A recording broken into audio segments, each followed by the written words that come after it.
back in like the late 90s, trading desk was like a locker room. It was very like alpha driven, a lot of hazing and shit. But I mean, I was at the time boxing for the New York Athletic Club. I had played hockey. I mean, I worked in a prison for 4 years. So these nerds were hazing me. And one day I just cuffed the guy. I just slapped him across the face and almost knocked him out of his seat. And needless to say, they fired me. But I was covering these young guys at Enron, and they told the senior traders what had happened. And one of the senior traders, who happened to be from Martha's Vineyard outside of Boston, called me up, said, hey, I got a job. I didn't even know we had competitors. That's how naive I was. I didn't know there were other brokerage shops.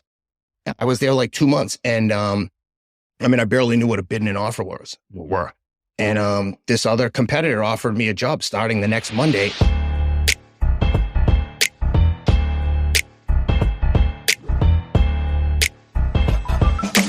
All right, we get right into this. Ken, thanks for coming, man. Do you know at all what you're getting into or no? Yeah. I heard Andrew Huberman on the show, my friend Andrew. Good. Well, I'll let you kind of do the intro, but I want to tell our audience what I know about you and why I think it's cool that we have you. Basically, I was telling Shaan, so we take pride in like finding people a little bit before they explode. You're getting quite popular. You're in the Wall Street Journal the other day, so things are happening for you. But you're, to me, like, you're like the next David Goggins in my mind. Like, you know, you're kind of a freak athletically, but you're also more so a freak mentally. And you talk about a lot of like just being tough. You got some crazy quotes that we'll talk about later about how, you know, like you like running because it's all about suffering and things like that. And so you said a lot of really interesting things. Shaan and I are also huge combat sports fans. So I listened to the pod with Teddy Atlas that you're on, and I know a bit about your background. And so I wanted to have you on to talk about that. Typically, we talk about business stuff. Huberman was a little bit of we had him on, that was a little non-business. You're a little bit non-business, but you had like a interesting background where you worked on Wall Street, worked at Enron, I think. You did a bunch of interesting stuff. And so that's kind of why we had you on. How do you give your introduction? What do you say you do? Yeah, well, thank you for that introduction. When I hear people introduce me, sometimes I almost don't feel like they're talking about me, because I think part of what makes me unique is I at times don't have the highest opinion of myself and always feel like I should be doing more. But I think that the comparison to David Goggins is somewhat accurate, although it's accurate. I can see why others would think that, but I don't think that it's a perfect analysis. Soft, and I take right? it as a compliment. No, I don't think he's soft at all. I think he's probably maybe more aggressive and alpha than I am, I would say. I try to be, I don't know. I think that the way I come across, you know, when I was on Rich Roll, he described me as being, his initial impression of me prior to meeting me was that I was very aggressive and alpha and intimidating. And I don't see myself that way. I see why other people would see that, but I think of myself as that alpha or aggressive exterior is almost like a defense mechanism, because inside I think I'm very emotional and sensitive, and so much so that my way of protecting that sensitivity is to be so aggressive externally that it really takes someone unique and special to kind of see through it. At least that's my take from the psychotherapy I've been involved in. But the reason we had you on, we typically, so it's usually just Shaan and I, or it's like we'll have like billionaires and stuff on, so like these like wonderful people.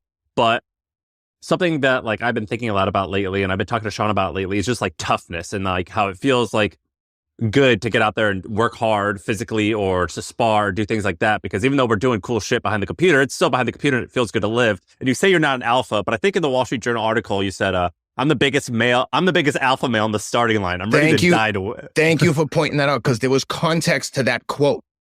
I said my exact quote was, when I'm on the start line, when it's time to go, 100%, I'm alpha. I will step on your neck to win. I want to kill you. I want to destroy everyone.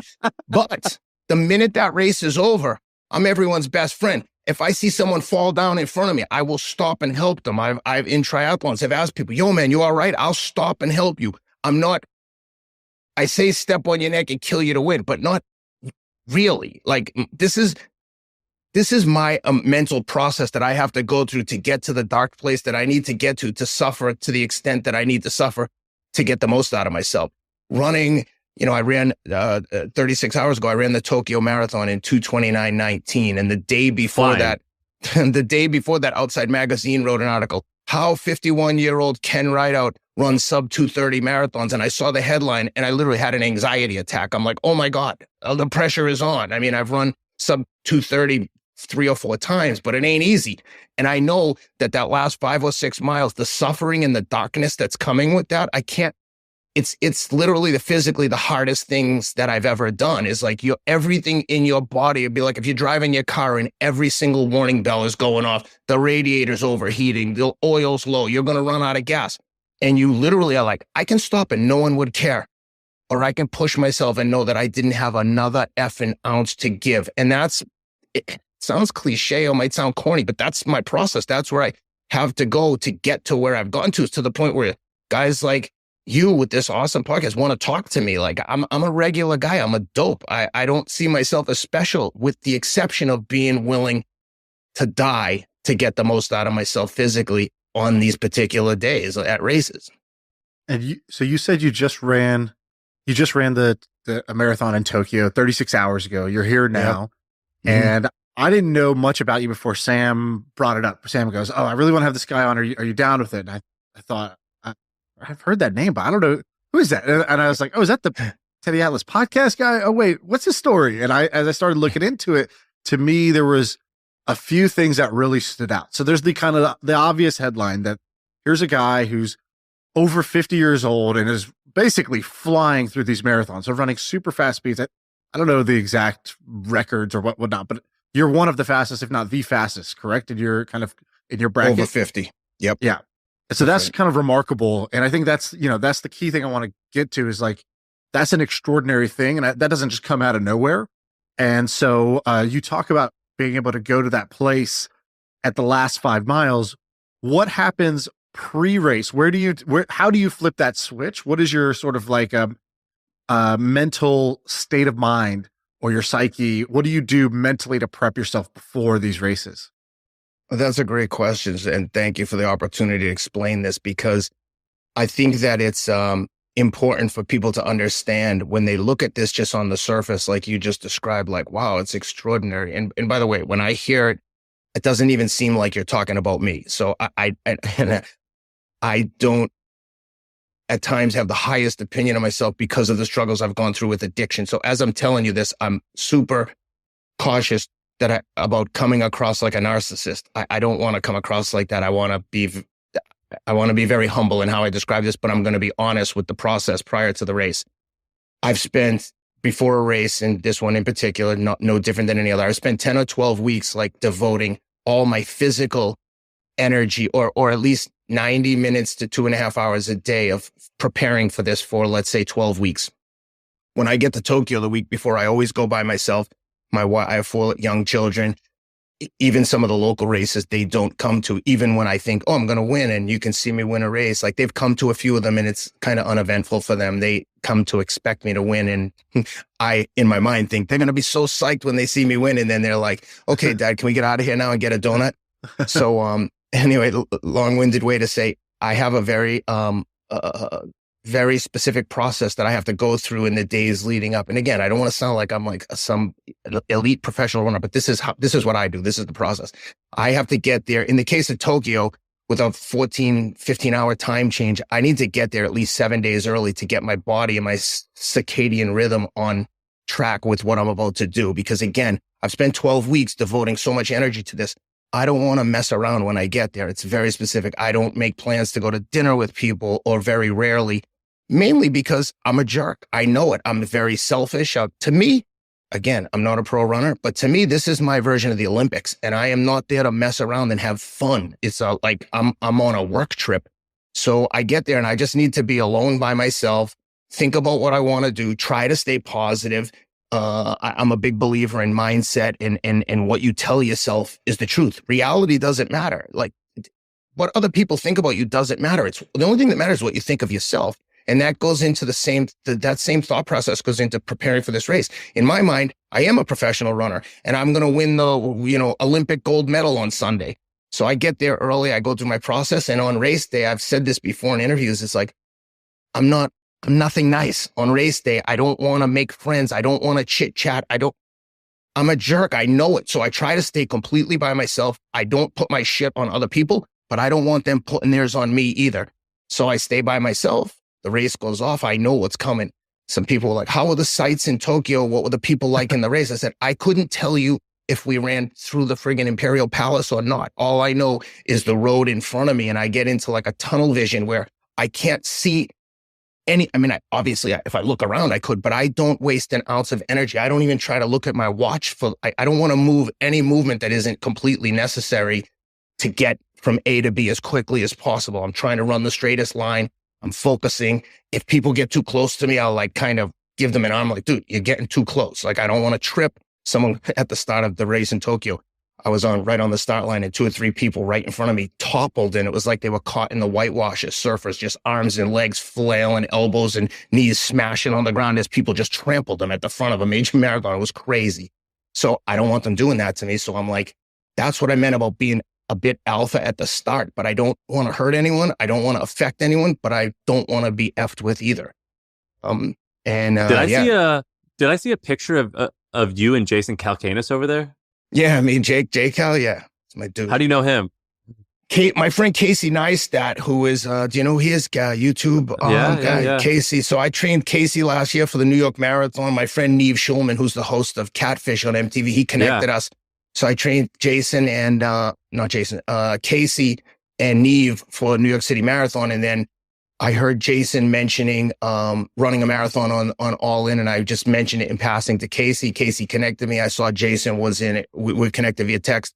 I saw Jason was in Tokyo. I sent him a text, and then we ended up going to dinner one night and then a Tokyo food tour the next day. We went to like some super high-end sushi place and then a bakery. J. Cal is like, he's dialed. He knows where he wants to go. I know nothing. I was just like, just tell me where we're going and I'll be there. Just text me the address. That's what I mean about the weekly. Dude, you're in the in crowd. You're hanging out with all the cool guys. Brother, again, when I think about my friends like Andrew Huberman and David Sinclair and Joe Rogan, I think, I can't believe these guys are my friends. I feel like the luckiest person in the world. And I'm so humbled and honored that guys like you want to talk to me. It's just mind blowing. But it comes back to this point of, I don't have anything that anyone listening to this show doesn't have. I promise you, I'm not a good athlete. I played Division III sports. I was just a hustler. And when I found running as a way of getting over an addiction issue with opioids, I just decided I was done being mediocre. And we'll get into the career stuff. And I'll tell you how I applied the same practice to my career in finance. But at the end of the day, you know, not to sound cliche, but if you're not all in, there's just too many competitors out there that are going to eat your lunch if you don't bring your A game every day. But when you do dedicate your 100% effort to one particular goal, it's very hard to beat the guy who wants to die to win. And that's kind of what I applied to running. And it's attracted these other kind of people that recognize that I am like serious about the things that I get involved in. Well, the thing that you're interesting is you just have an interesting life. Did you used to work at Enron? No, good question. I was working in finance.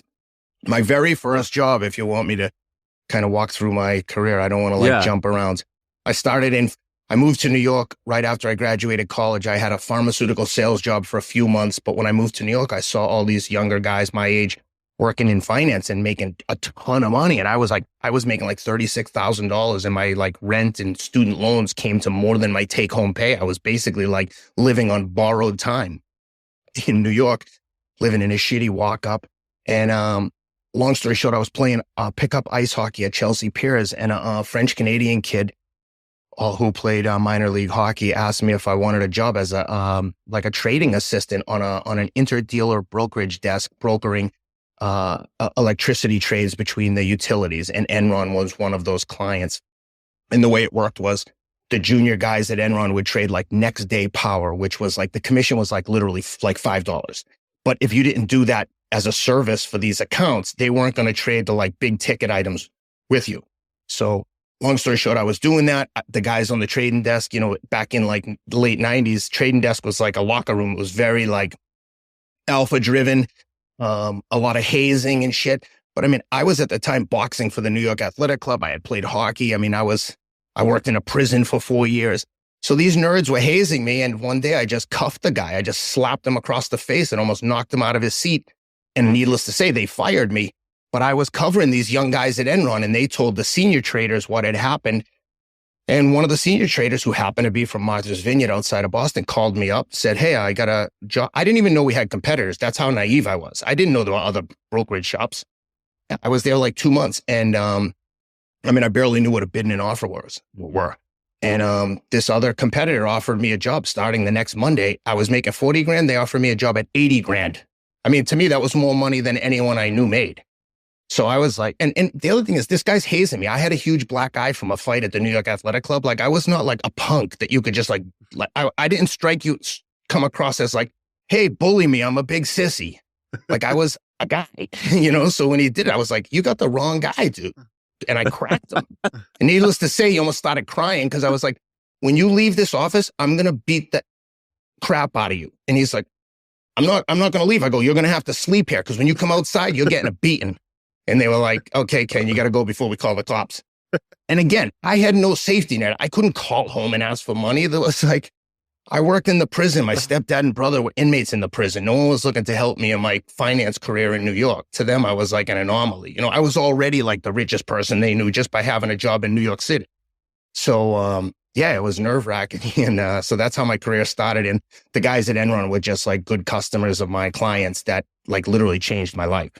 But it worked out all right. I mean, I think at the end of your career, you were killing it. Yeah. So when that happened, from the minute that happened, within 2 years, I was making not sound like a narcissist, and I don't have a lot of money. I'm not a rich guy, but within 2 years, I was making like $2 million a year doing things that to me were like, I didn't even know what we were trading. I just knew people and I had relationships and they were just doing trades with me. I was living in London. I ran sales and trading, commodity sales and trading at Cantor Fitzgerald out of London and Hong Kong. And I was flying on the Concorde back and forth from New York to London on a regular basis. Every single time the novelty just never wore off. Every time it happened, I was like, I can't believe that this is my life. Much like I feel today. I can't believe I've done this. How are you making that much money? That's just commissions or what goes into that? How do you jump from like 80K to 2 million? What happened? Yeah, good question. So I was brokering electricity trades, and electricity deregulation had just taken place. So you're putting together trades for like commodities trade on monthly contracts. So we were doing that.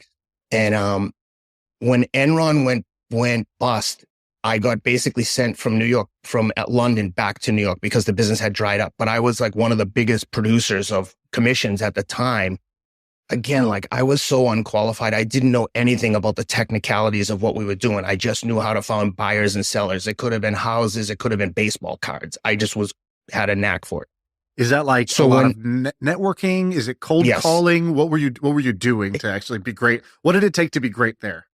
Yeah, good question. I hate the word networking. I feel like when you're trying to network, you're already like us behind the curve.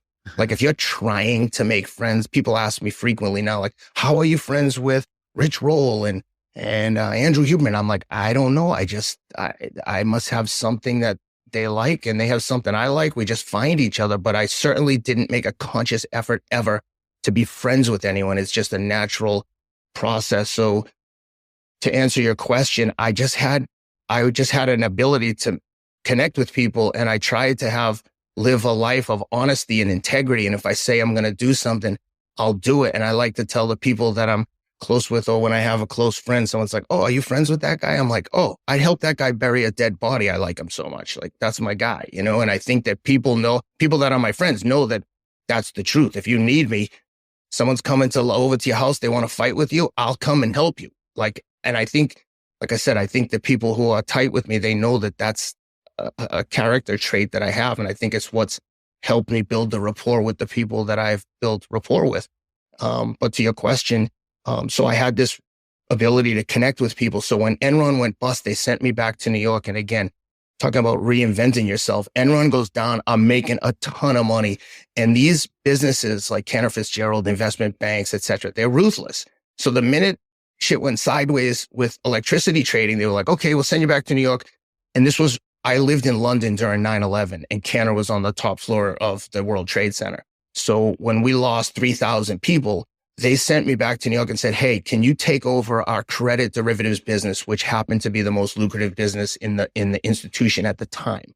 Now, if I didn't know anything about electricity, you can imagine how little I knew about credit derivatives.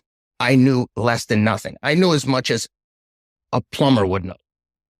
but I knew people and I knew the lingo, and I picked up the phone and just, in hindsight, I don't even know. I developed a relationship with a guy who's still one of my really good friends called Colin Stewart, who worked at Morgan Stanley, who happened to be a huge trader of these things. And the market was so new, credit derivatives, and we just hit it off again, just became friendly. We went skiing a couple times, and he started to just do a ton of business with me. And at the time, when a product is new, the commissions tend to be big until people realize how much they're paying on an monthly or annual basis. But I can remember one time, for context, and again, I'm only sharing these numbers because of for context of the podcast. I don't want to come across like, hey, look at me, how much money I'm making, because our podcast is called My First Million. You're all right. All right. So I'm on a trading desk. There's a group of credit derivative brokers, just generic credit derivatives. I was trading credit derivative, like correlation products, like super sophisticated, high-end, bespoke, one-off trades. So the credit derivative desk has like 12 guys, and that was like the product du jour. Everyone wanted to be in credit derivatives. It was jam, and they were credit derivative. Basically, think of it as an option on a bond. So these guys were jamming, and we had a super busy day one day. Everyone did. And the kid who ran the CDS, credit default swap desk, says to me, dude, we had a huge day. We made $250,000 in commissions between like 10, 15 guys. So I said, hold on, let me see. And I start tallying up thing. I go, oh, dude, I was a one-man show. I said, I did 262,000 in total commissions. And I think I was keeping like either 50 or 60% of that in one day. Amazing. It was insane. So and so how did you leave that? How do you let that go? Or, what happens? Yeah. Take us, continue the story. All right. So when I went to London, I was in charge of like a bunch of grown men, and I was like 27 years old, but I was very immature. Like when I went to college, I've said in previous interviews, like I wasn't prepared for adulthood. I grew up around junkies and degenerates, and like it was a very hectic childhood, and my brother was in and out. My brother never went to school past the 9th grade. He's only 11 months younger than me. So it was just total chaos where I was. And I just knew I had to get out of this. So I applied to college. Like I literally went to the school I went to because on the application, you could like fill in the little dots with the pencil next to the letters. And it was like path of least resistance in terms of applications. And I could and I had a job offer to work as a guard in the prison full-time in the summer, and then a few days a week during the school year, which I did through college. I started at the prison like when I was 1 week out of high school. So if you can imagine being in a men's maximum security prison, I mean, I was 18, but I probably looked like I was 15. But I also knew prison is very segregated, right? Blacks and whites don't necessarily mingle with each other freely. It's not like, it's like a different world. But I knew most of the white guys because I grew up in like white Irish Catholic, almost like not in housing projects my whole life, but in that sphere.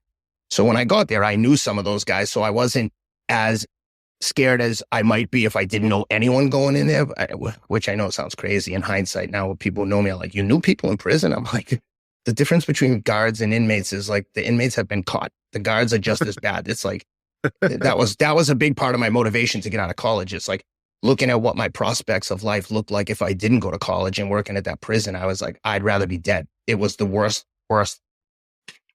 To this day, it's the worst experience of my life. Just in the thought of having to do that every day for 20 years. So I'm working there, paying through college. I go to London. I'm now in charge of basically on a brokerage desk, whoever makes the most commissions, they're the manager, regardless of having management skills. So I guess what I was saying in a long-winded way of saying, like, I had no experience I didn't have the maturity to be a manager. So I really didn't know what I was doing, but I knew I was good at brokering trades. And I was suffering massively, like from a fraud complex, imposter syndrome. And I had a minor surgery on my ankle, and I was introduced to Percocet. And the minute I took those Percocets and the opioids, I was like, oh, I have all the confidence in the world. No one can stop me.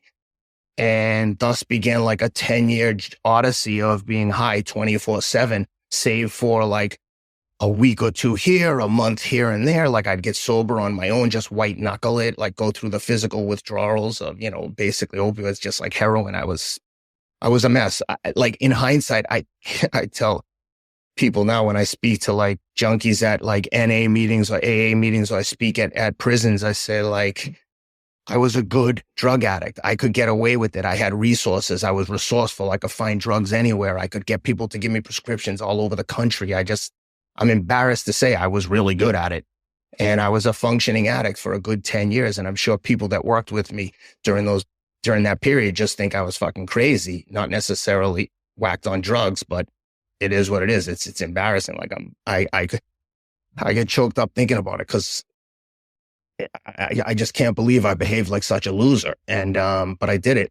And once I finally, got sober, when I started having children with my wife, I have an adopted daughter who's 12 years old we adopted her from Ethiopia as a newborn.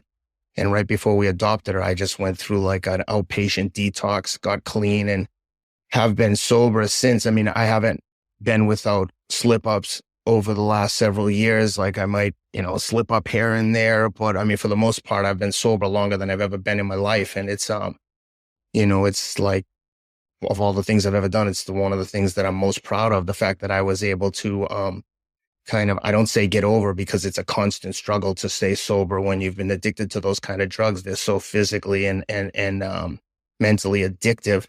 But nevertheless, that's kind of my journey. But, where'd the transition go from just being a normal guy to this kind of, I don't know, personality or whatever you want to call what you are now?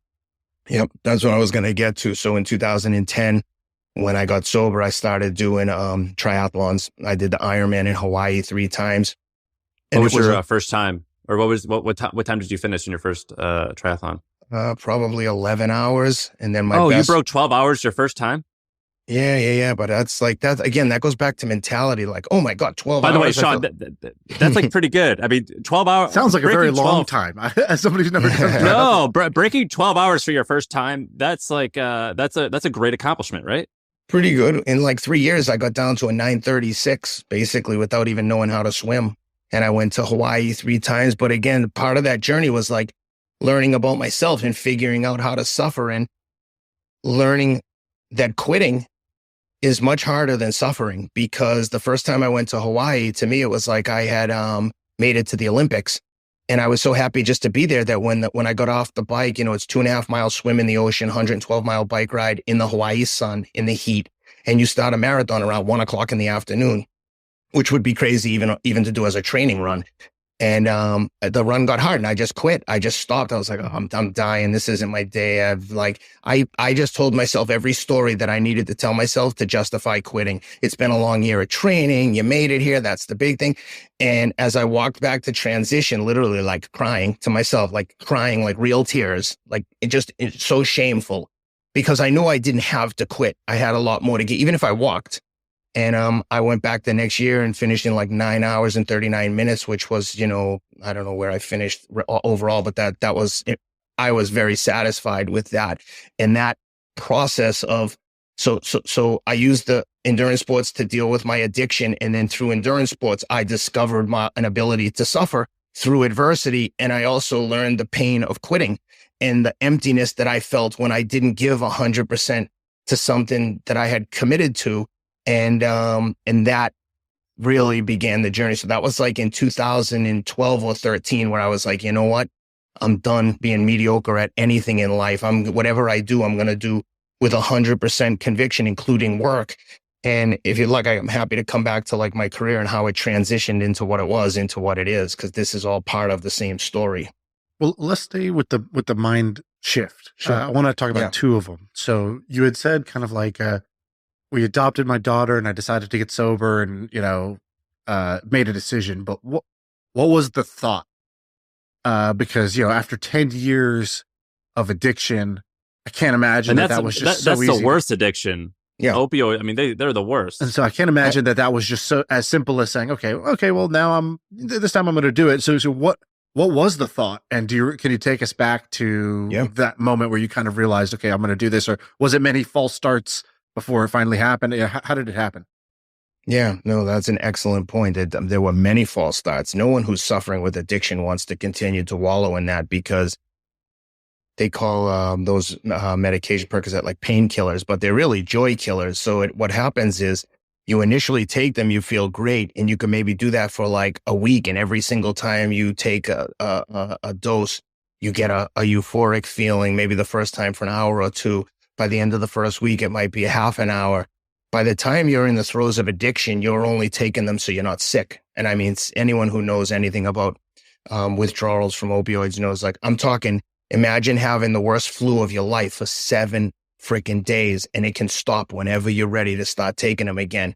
Or are you strong enough to get through this week to 10 days? So then again, just like quitting at anything, you're sick. Oh, something came up. Any justification where you're like, I can't afford to show up here in like the throes of withdrawals.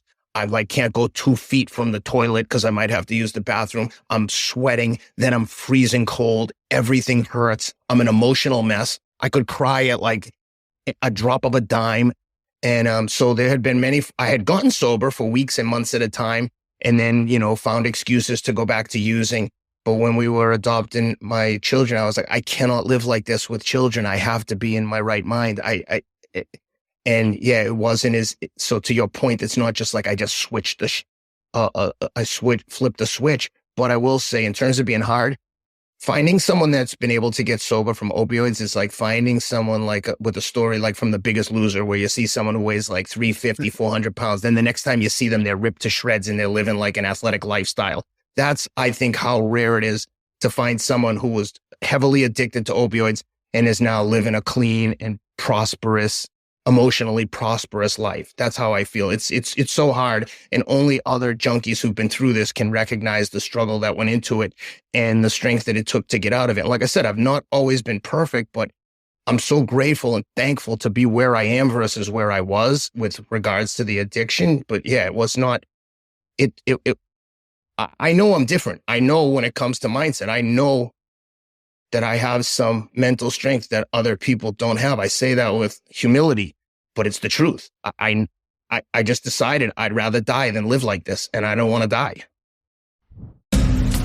I can't find this client info. Have you heard of HubSpot? HubSpot is a CRM platform, so it shares its data across every application. Every team can stay aligned. No out-of-sync spreadsheets or dueling databases. HubSpot. Grow better. You have an interesting perspective because you grew up with a bunch of people that are now in prison, and you worked in a prison. Then you worked in New York on Wall Street. But now you know a lot of these these celebrity fitness folks. So you have like a bunch of interesting people. And you also work with Teddy Atlas, which I imagine through that you've been able to meet Tyson, and it looks like you have Dustin Poirier on your behind your shoulder on a picture of him. So you've met a lot of like traditionally tough people, or at least people who, from an outsider's perspective, from my perspective, are like these tough guys. Who are some of the toughest people that you've met and you admire when you think about how would this person behave in this situation when I'm struggling, physically or mentally? I would think one of the toughest people I know, I don't want to get emotional. One of the toughest people I know is my wife. The fact that she was able to like stick with me through all this bullshit for the sake of my children has been incredible. It's easy to be physically tough because, like I said, I mean, catching a beating is like, okay, I got beat up. Like, okay, not the end of the world. We've all been falling down, bike crash, car accident, whatever. Like, physical pain is just momentary. Emotional pain lasts forever. Someone that's able to withstand emotional pain and show toughness and perseverance through emotional pain is a special person. Because like I said, with like using addiction as an example, there's a lot of ways to escape emotional pain: drugs, alcohol. Ultimately, they're all shortcuts and, like a finger in the dike of the problem. Like the only way to deal with adversity is to go through it and go through the fire. The expression, when you're going through hell, keep going, or you're in a hole, stop digging.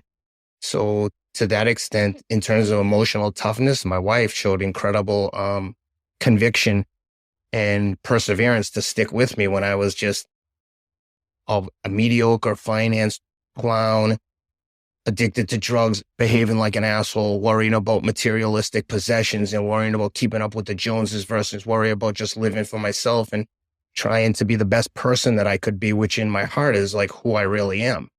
And so to that extent, my wife is tough. But, in terms of traditional toughness, I'd say any of the fighters we've had on the podcast. That's Dustin over one shoulder and Regis over this Regis Prograis, who's a 140-pound world champ. Those are two incredibly tough guys. But anyone who has the courage to get into the ring or the octagon and have a fist fight for money in front of other people, can you imagine anything physically tougher than that? I have such admiration. How do those guys describe that? I mean, like this weekend, I don't know how many people bought the John Jones fight, but I imagine he had millions of eyeballs on him.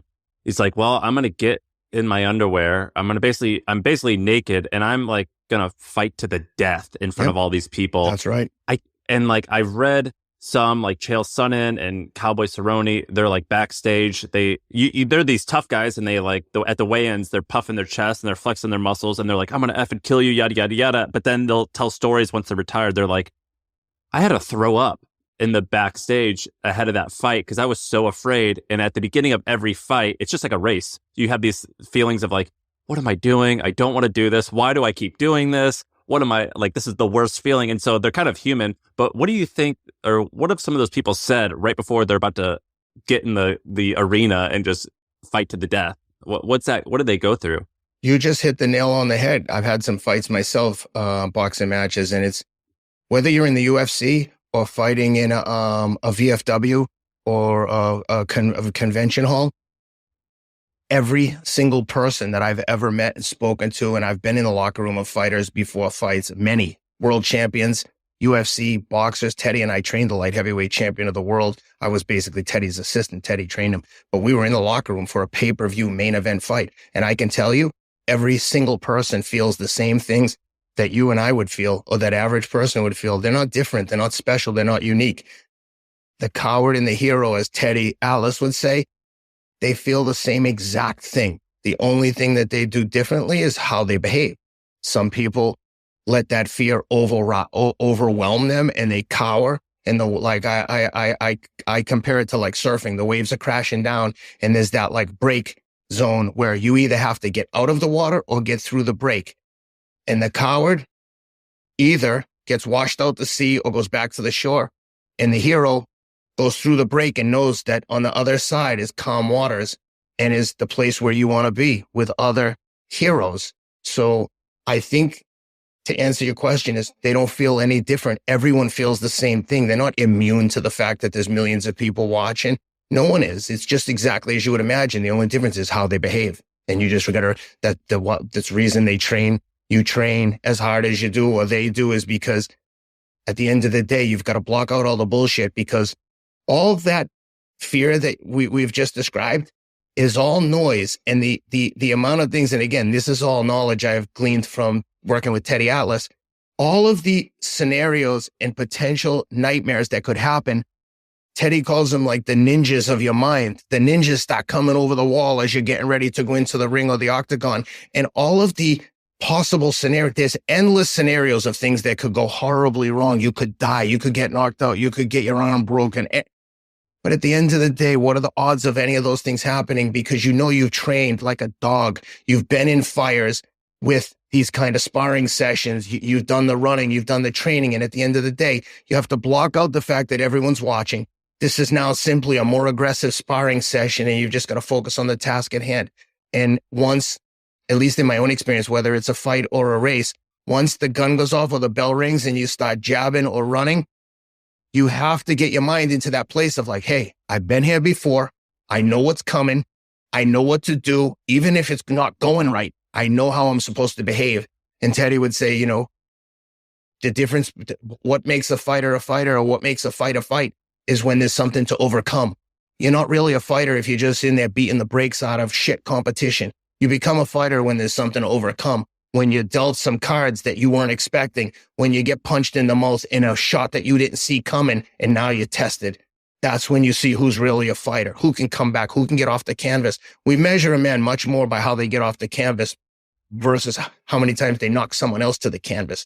So when you have losses and setbacks and you've experienced that feeling of having quit or not giving 100%, that's when you find out who you really are. And that's what's worked for me. And again, a lot of reality, the reality of situation isn't nearly as important as the narrative that you have in your head.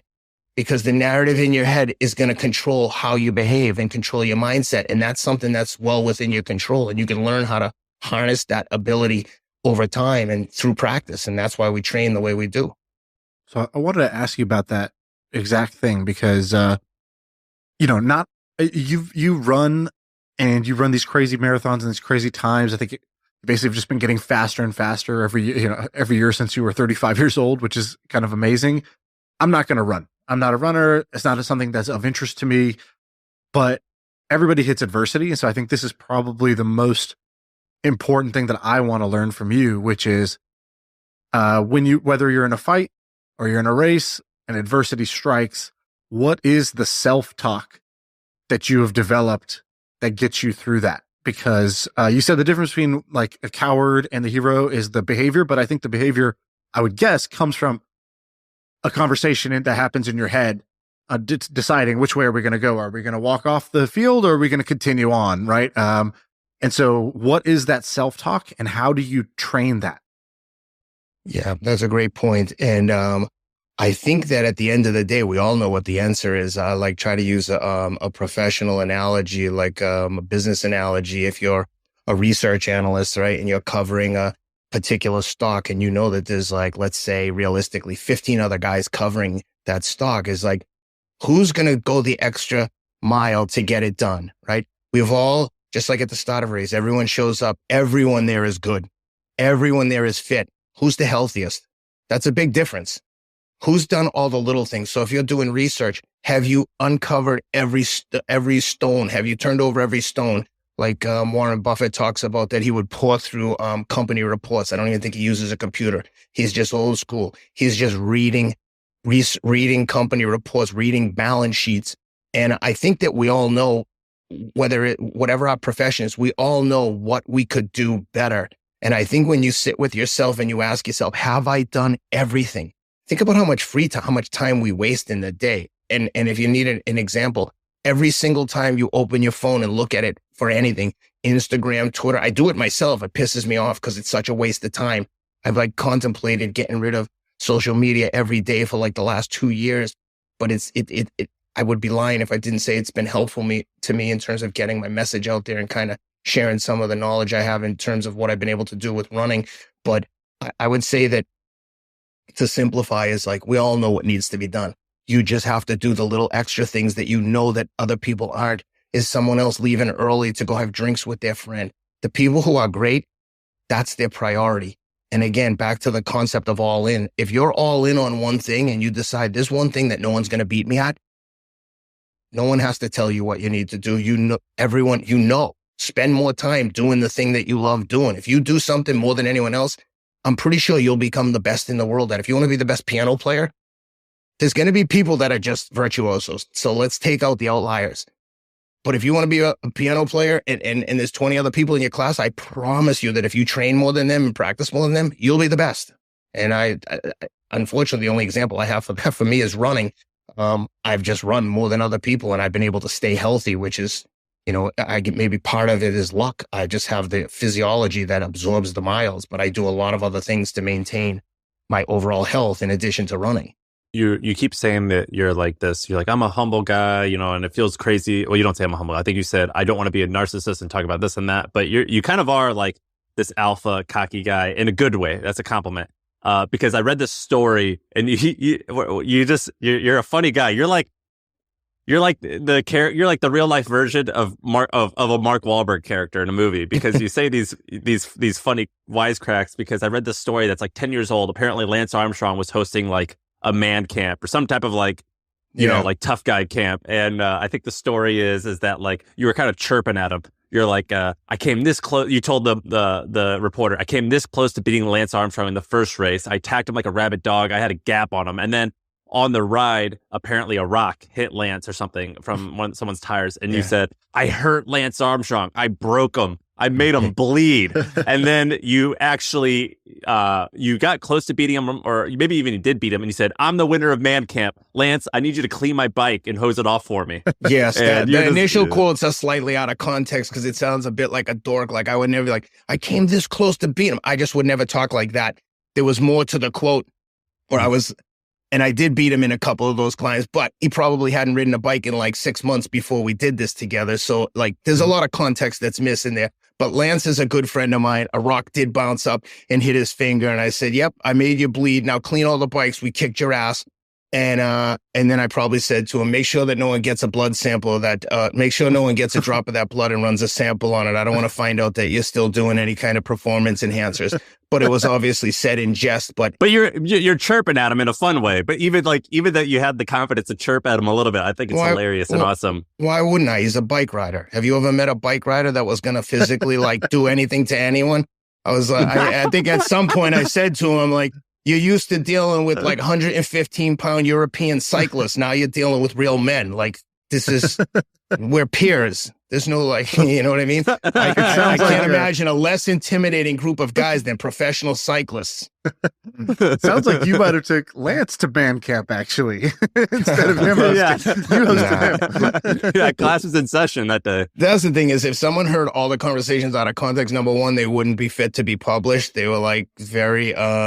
much like a locker room, but Lance is my buddy, and all of that stuff was just said in jest and teasing each other that probably wouldn't all be for public consumption. But, anytime you see quotes where it's like that, like, I came this close to being Lance, it makes me sound like a fucking dork. And like, I wouldn't talk like that. I would have said, I'm going to kick your ass. And when we get out there tomorrow, I'm going to do this and I'm going to do that.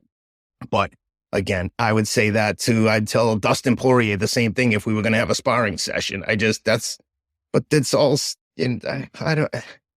want to sound, I don't at all. I don't feel cocky or arrogant whatsoever. I know that there's some things I'm good at, and I know that there's a lot more things that I'm bad at. So if I've come across as cocky, I apologize. It's certainly not the message I want to send. I think I try to be as humble as I can and know that there's a lot of things that I'm not good at, but suffering is one thing that I know how to do. Are you making most of your income right now from your main? I think you have like a small advisory, right? Are you making most of your income now from that, or are you going to try and go full transition to become like this? I don't know what the right word is, what we call these Goggins, but whatever that is, a personality. That sounds like lamer than it actually is, but you know what I mean? Yeah, no.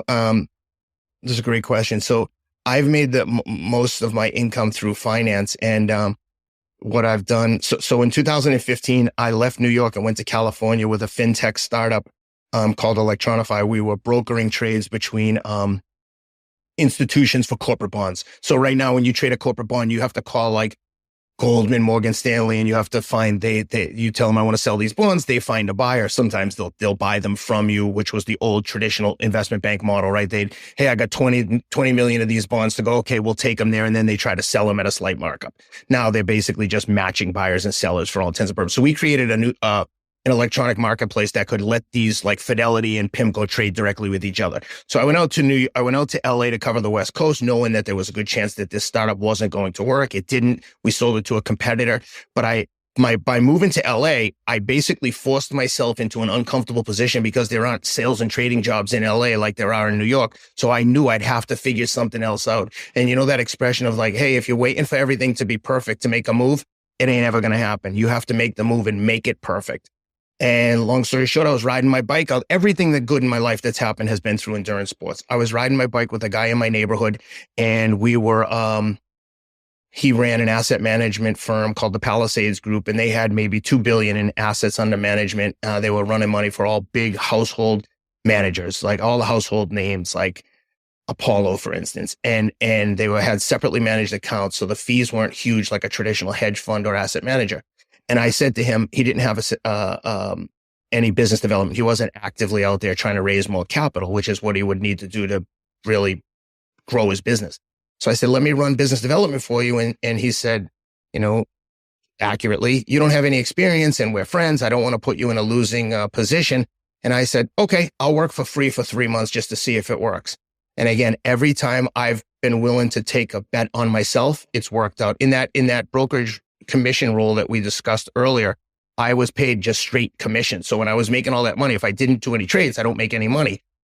But because I was willing to do that, I got to keep more of the commissions. So anytime I've bet on myself, it's worked, thankfully. So he gave me an opportunity and I came in, and in 2 years, we grew that from 2 billion to 5 billion. I raised 2 discretionary funds, which is basically like raising a hedge fund first-time manager managing discretionary capital. We couldn't even hire banks to help us raise the money. They basically laughed us out of the room. And they said to me, they said, why do you think you can raise this fund? Like, it doesn't seem like you'll be able to just based on the track record, experience, the asset class. And I said, why do you think you can't? Like, until someone beats me at the New York Marathon, like, I'll convince myself that I can win this whole race. And long story short, we raised the money. We raised a $35 million fund and a $150 million fund. And once I did that and kind of started to believe in myself that I could raise money, my boss at the time, who's like one of my best friends, Jack McDowell, who's like, what's he like? Just go off and do this on your own. He said, dude, you're wasting your time. Go do your own thing. And the first mandate that I worked on was with David Sinclair at Life Biosciences. I helped them raise $50 million. At one point, David and I were raising capital in New York, and we had dinner with Wendy Murdoch and Tony Blair and Bennett Miller at Wendy's New York City triplex apartment on Fifth Avenue. It was literally like I was watching someone else's life unfold as I was sitting there having a conversation with Tony Blair over dinner. And so once I had raised money for a few different independent private placement mandates, I just started doing that full time and have since worked on a bunch of mandates in the health and wellness space. And now I'm back raising on a consultant basis, raising a third discretionary fund for the Palisades Group. And so that's kind of one way that I make money. I also have I've invested in a lot of these deals. I have some advisory roles. I guess for lack of a better term, some influencer deals with some big brands that have been, I just feel so incredibly lucky that brands want to affiliate with me. It's like a dream come true. And then I also have a TV project I'm working on. What's the next 5 years going to be? How's this transition going to look like? And what do you want it to look like? Well, in a perfect world, I just filmed a pilot with a big production company for a network that's confidential right now. But if the network likes what we recorded, and I think they will, it's unbelievable. I think a lot of people will like it. It's a non-scripted kind of show where I'm the main host. And in a perfect world, the network will like the show, pick it up, and I will do that and see where that takes me. But I like the idea. I always tell people, when you work for someone else, when you're employed, you're kind of a slave. They own you. You can't just do whatever you want to do. You get to have a couple days off a week. They provide a little bit of safety for you. And in turn, you give them X amount of your time. But the main thing that you miss out on by being an employee is you miss out on the opportunity to pursue interesting opportunities when they are presented, like this media project I'm working on. If I had a job, there's no way I'd be able to do it because they were like, hey, we're going to record for a week and, out of town.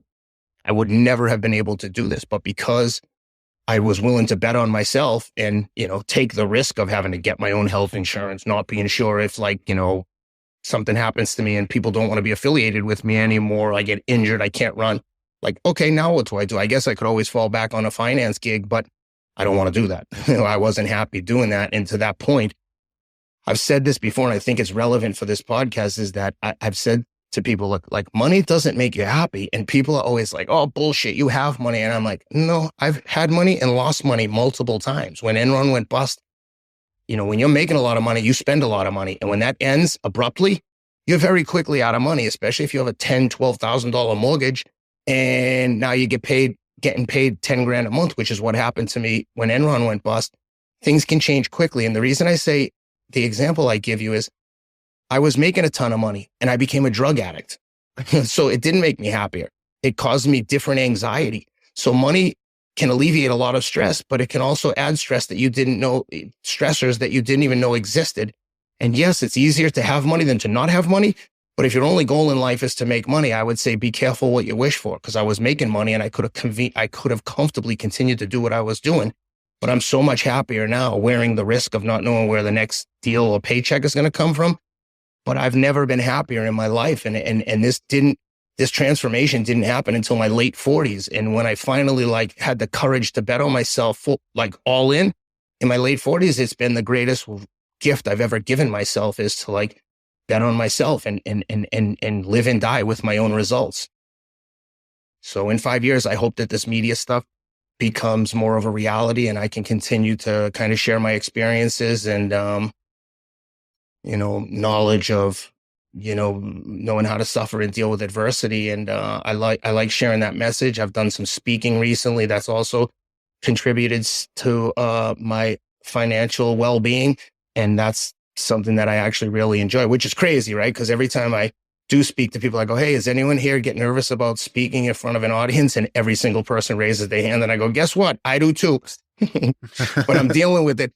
And like I tell my kids, it's okay to be scared. Like when my youngest son's playing baseball, he's like, Dad, I get so nervous when I get up to bat. He's 7. I said, buddy, everybody does. But sometimes we just have to learn how to do things while we're scared. Once you get comfortable operating while you're scared, you can't lose. It has to do with repetitions and experience. How are you? So I'm a former competitive runner. Now I'm pretty into fitness, but all types of well-rounded fitness stuff. And I get hurt. You seem like you do not get hurt.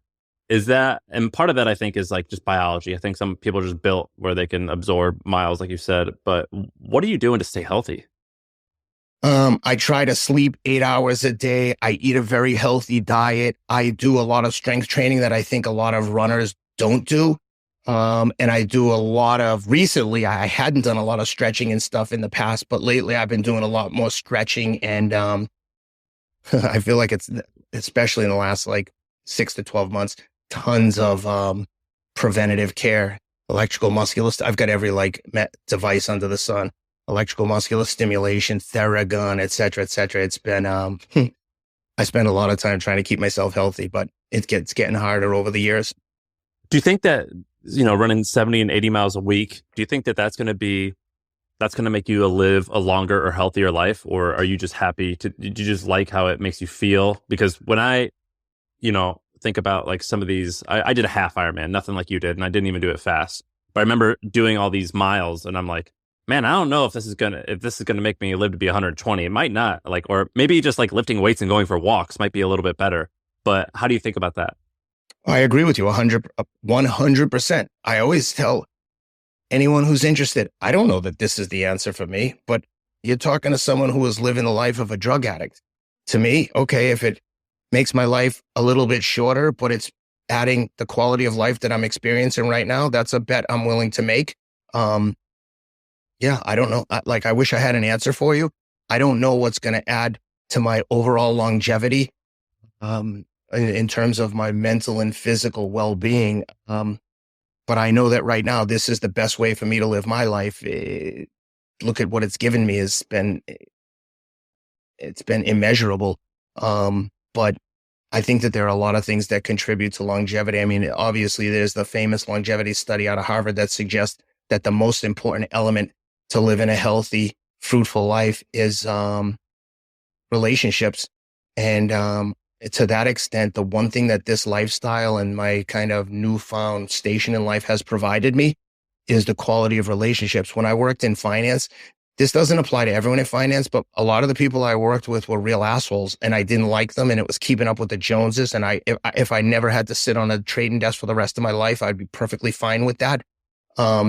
Again, not everyone. I met some people there that I genuinely love, but there's also some people there that if I saw them, I wouldn't mind giving them a smack in the mouth. There's been some real idiots I've worked with, and I could go on forever.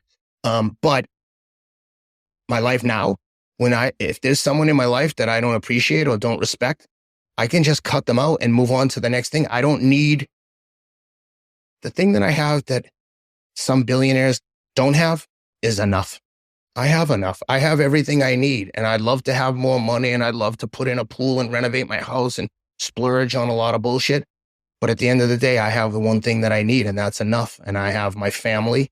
And so, finding something in life that you're passionate about and that you genuinely enjoy is the key. And to me, and people say all the time, find something you love doing and you'll never work a day in your life. There isn't a single week that goes by that I don't say to my wife, can you believe I don't have an effing job? Am I the luckiest person we know? And she always laughs and goes, you're definitely the luckiest person I know. But it's interesting that the harder I work, the luckier I seem to get. You're an interesting guy and we appreciate you coming on. I've been following you now, I think since 2020, whenever you joined Teddy Atlas, because I listened to that a ton, and I know Shaan does too. And so we appreciate you coming on. You're different. You're built different. You're a different guy, and we appreciate that. We like those types of people. Well, I want to say again, thank you so much. I really hope that I didn't come across as too alpha or cocky. I just tried to be, more than anything, I tried to just be honest, man. It's like the world and the internet is so big. If you embellish or bullshit about something, there'll be someone coming out of the bushes like, that didn't happen and this didn't happen. Because I know a lot of my stuff sounds sensational and crazy, but I'm like, I think if anything, at times I'm downplaying some of the stuff because I know it's how crazy it sounds. But anyway, I do feel very humbled and honored to be here. This is a place where cockiness and alphaness is actually appreciated. So even if you did, that would be, right at home here. We just like when people are the way they are and not trying to manage. It's at home because by the way, we don't get a lot of cockiness or alpha, Shaan. That's why we like it. Yeah, we enjoy it. It's a good change. But, we're a business podcast for the most part, entrepreneurship. And, we're a bunch of people with carpal tunnel syndrome. It's not a bunch of alpha males coming on the pod typically. So I think there was some good stuff here for mental strength, toughness, adversity. Basically, what I think is the most important thing, which is managing the little voice in your head, and that little voice in your head. That's who you go through life with, and I think that you're a great example of what happens when you really work on that. And so thanks for coming on, Ken. I really appreciate it. I would say this before I leave, that voice in your head is not little. That voice in your head is all powerful. The most powerful, right? It's the voice in my head is the one that tells me to get high when I know I shouldn't. The voice in the head, the little voice tells me to go run when it's pissing rain or freezing cold and snowing. So that voice in your head shouldn't be little. It should be big. And it should be like screaming from a megaphone that you're the best and you can do anything you want to do. And to your point, if you have a bunch of carpal tunnel guys here that might consider themselves nerds and intellects, good. Because the one thing that you can control is your physical actions. Anyone can do what I've done. I promise you, I'm not special. I wish I had the intellect as some of these carpal tunnel guys, because that's the one thing I don't have. And that's where I'm trying to overcompensate by being so physical that maybe my intellectual shortcomings can be overcome through physical intimidation and alphaness. But anyway, I say that in jest, but honestly, everything that I have is available to anyone. I'm just literally, the only thing I'm doing different than most people is trying harder. Well, Sam, I don't know about you, but in 10 minutes, I'm going to do my workout. And I think it's going to be a good one today. I think I got a little extra juice for my workout today. You know it is. But you got to follow him on Instagram. There's videos of him shadow boxing, and right before he's about to go running, or right after he got running and got done running. And I always feel foolish posting that shit. I really do. And then I'm like, no, I like it. I watch it because I like running a lot, but I don't want a runner's body. And you're cool because you don't have a runner's body. That's my mission in life is to not look like a runner. You're well-rounded. You're well-rounded. It doesn't matter if you're 53 or you're 23. You look good. I joke. I'm like, the point of working out for me is to be able to kill or outrun everyone in a room. You want to be able to kill and eat them or outrun them. Yep. And we'll add a third thing, which is you also want to look good naked. And so in your checklist, it's check, check, check. All right. If you're not going to look good for yourself, think about your spouse. So that's kind of my closing salvo. All right, you're the man. Thank you very much. We appreciate this. I appreciate you guys. Thank you for having me.